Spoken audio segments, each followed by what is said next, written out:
Since COVID, the world hasn't been the same, but not in a good way. More like dull gray and drained of life. But it's not just the world that lost its spark. We did too. Somewhere along the way, we collectively burned out. And if you're being honest, you feel it too. Every new year, people say the same thing. Next year is definitely going to be my year, for real. But it wasn't in 2023, it wasn't in 2024, and it definitely won't be in 2025 either. Well, unless you force it to be. If you give me a few minutes of your time, I'll make sure you actually lock in for 2025. But let's be clear, I'm not here to motivate you. Motivation is a sugar rush, and I'm not selling candy. I'm here to give you the perspective, the tools, and the hard reality check that you need to finally make this your year. Now, I won't be too hard on you. I know you've been trying, or at least you think you have. Maybe you started a business plan, but quit after 2 weeks because life got busy. Or maybe you set goals, but they were vague enough for you to ignore. Or you tell yourself that I want to be better. Better at what? Breathing? You've been doing that since birth. Trying isn't enough if you're half-assing it. You're not failing because life is unfair, even though, yeah, it kinda is. You're failing because you're waiting for life to magically align with your vibe, but it won't. You have to align with your goals, and that starts with fixing the biggest problem, and it's how you use your time.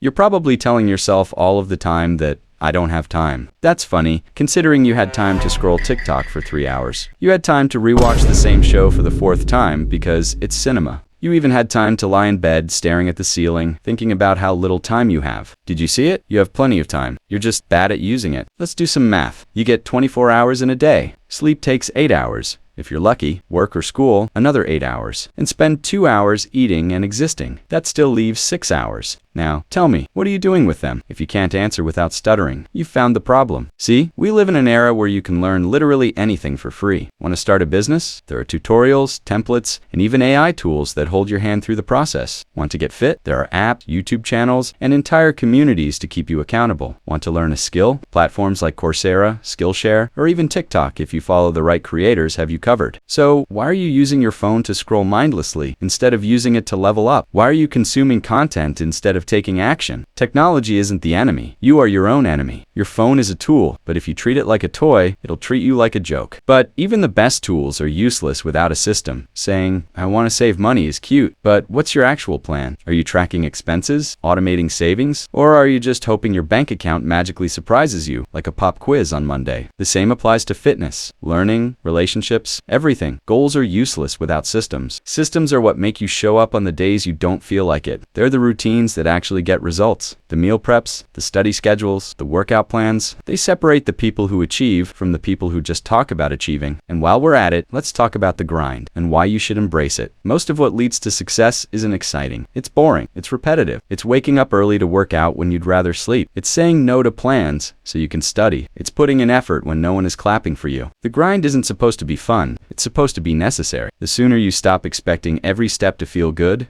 the sooner you'll actually see results. Now, that doesn't mean you have to grind the old-fashioned way. Times have changed, and so have opportunities. And if you haven't noticed, we're living in the most resource-rich era ever. There's no excuse to be stagnant. Want to make more money? There are endless ways to do it. Want to learn coding, public speaking, singing, dancing, editing, drawing, writing, or even how to talk to girls? Free tutorials exist. You can literally Google it. Even if it's not 100% accurate, you'll still learn something. So, do you see the problem now? You're not struggling because there's a lack of opportunities. You're struggling because you're not taking them. And no, scrolling through motivational content doesn't count as doing something. Watching this video isn't the same as taking action. Stop being a passive consumer of inspiration. Start being an active participant in your own life. But here's the real problem. Most people avoid taking action because they've been sold this illusion of balance. You've been told you can have the perfect work-life balance while also growing and evolving. And honestly, that's overrated. If you want something badly enough, you have to let other things slide. That doesn't mean burnout. It means prioritizing like your life depends on it, because it kinda does. You're not going to achieve your goals by squeezing them into the cracks of your schedule. They need to be front and center, not an afterthought. And to do that, you have to answer one question. And that question is, am I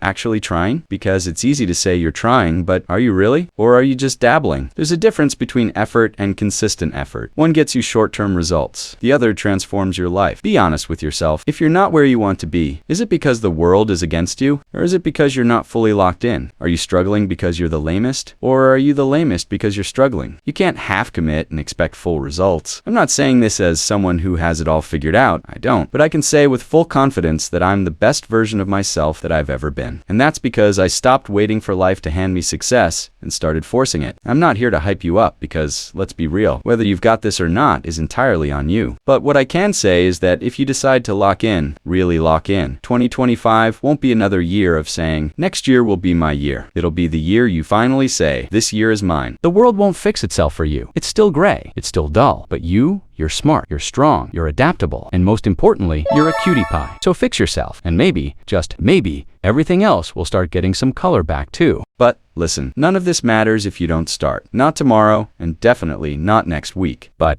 now, Because if you don't, guess what's going to happen? Life will keep moving. Another month will pass. Another year. And before you know it, 2026 will be knocking, and you'll be in the same spot, making the same excuses, wondering why nothing changed. So, let me ask you one last time. Are you going to keep wishing for a better life, or are you going to actually build one? Because at the end of the day, no one is coming to save you. No one is going to force you to wake up early, hit the gym, start that business, or chase your dreams. It's on you. And if that sounds harsh, good. Because reality doesn't care about your feelings, but it does reward action. So take this as your sign. Not to be inspired, not to feel motivated, but to finally move. So what's it gonna be? Are you in? Or are we having the same conversation next year? You tell me. cutie pie.